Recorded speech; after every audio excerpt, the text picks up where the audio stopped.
সবে আকৌ একেলগতে ক'ব মই মুখ্যমন্ত্ৰীক কৈ আছো, মুখ্যমন্ত্ৰী ডাঙৰীয়া মই এই মুহূৰ্তত চেৰেকাপাৰ পঞ্চায়তত আছো।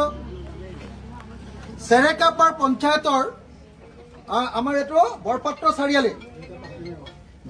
চাৰিআলিত ৰৈ মই ৰাইজক সুধি আছো যে আপোনালোকে যে কৈছে যে এটা ঘৰ আধা যদি ডেমেজ হৈছে আৰু তাৰ ভিতৰৰ বস্তুবিলাক যদি ডেমেজ হৈছে, ঘৰ পানী সোমাইছে, ঘৰটো ভাগি যোৱা নাই কিন্তু তাৰ ভিতৰৰ বস্তুবিলাক পুৰা ডেমেজ হৈছে, ঘৰটো ক্ষতি হৈছে, তেতিয়াহ'লে 1,70,000 টকা দিম বুলি আপোনালোকে ঘোষণা কৰা আমি শুনিছোঁ। মই ৰাইজক সুধিব খুজিছোঁ যে এনেকৈ আধা ক্ষতিগ্ৰস্ত হোৱা পৰিয়ালক 1,70,000 টকা দিলে আপোনালোক সন্তুষ্ট হ'বনে নহয়? নহয়, সন্তুষ্ট নহয়। কিয় নহয়? অলপ আগতে এজনে কৈ আছিলে, আপুনি বুজাই দিয়কচোন কিয় নহয়। এখেতৰ ঘৰটো পকা, এখেতৰ ঘৰত মই নিজে গৈছিলোঁ, ইমানলৈকে পানী সোমাইছিলে।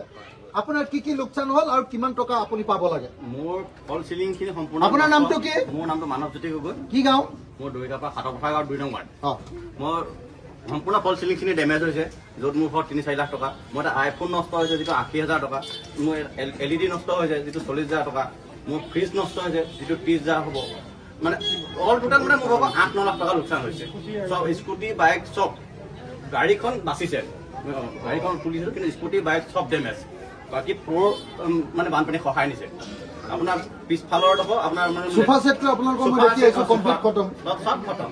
সোফা এটা বেডিং চেডিং চব বনাব। বিছনা চাদৰ, আপোনালোকৰতো বিছনাখনত মই হেৰি ওলাই থকা দেখিছো এতিয়া, মানে প্লাইটো উঠি গ'ল পুৰা। নাই নাই, এইটো কি বোলে কাঠফুলা ওলাই আছে, কাঠফুলা ওলাই আছে, মানে একদম সম্পূৰ্ণ ধুনীয়া বিছনা। ৰ'বা এক মিনিট, হয় 22 দিন 24 দিন যে আপোনাৰ মতে আপোনাৰ আধা ডেমেজ ঘৰটো, এইটো আধা ডেমেজ ঘৰটো একো হোৱা নাই, ঘৰটো নাই হোৱা। তো সেইটো ঘৰত কিমান পাব লাগে?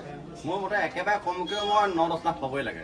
9-10 লাখ, ঠিক আছে। মই আধা ডেমেজ ঘৰ এটাৰ কথা পাতি ল'লো, হ'লে এতিয়া আপুনি আহক। এতিয়া 2 নম্বৰ কথা, ফুল ডেমেজ। এজন মানুহৰ ঘৰটো পুৰা ভাগি গৈছে, পকা ঘৰ হ'ব পাৰে, কেঁচা ঘৰ হ'ব পাৰে, কমপ্লিট ভাগি গৈছে, একোৱেই নাই আৰু ঘৰটো এনেকৈ হেৰি হৈ গ'ল, তাত তেওঁৰ বস্তু বাহানিবিলাকো ভিতৰত নষ্ট হৈ গ'ল। এনেকুৱা ফুল ডেমেজ ঘৰ এটা কিমান পাব লাগে? 3,85,000 টকা দিলে আপোনালোকে সন্তুষ্ট হ'ব নেকি?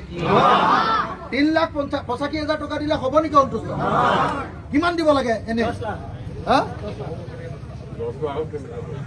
আপোনাৰ মতে 10 লাখ। আৰু কোনোবাই ক'ব নেকি কিমান লাখ টকা দিব লাগে?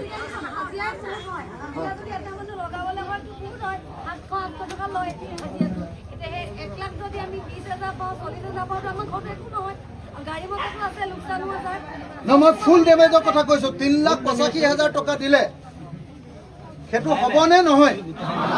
নহয় নহয় নহয়, মই এই কথাকেইটা এই কাৰণে ইয়াত কৰি লৈছো যে অসমৰ মুখ্যমন্ত্ৰীলৈ মই অলপ পিছতে এই ভিডিঅ'খিনি পঠিয়াই দিম।